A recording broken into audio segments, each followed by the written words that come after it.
va la pelota, va Ricardo, a 11 metros.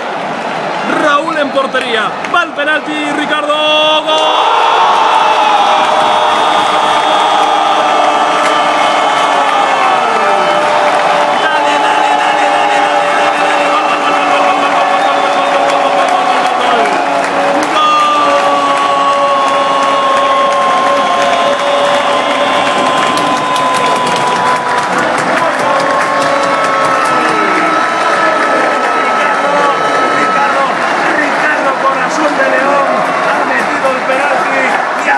Por delante al equipo de la isla del Teide, al Club Deportivo Tenerife.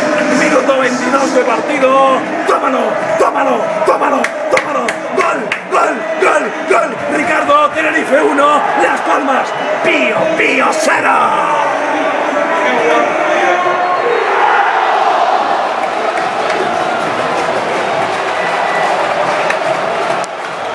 Vale, vamos.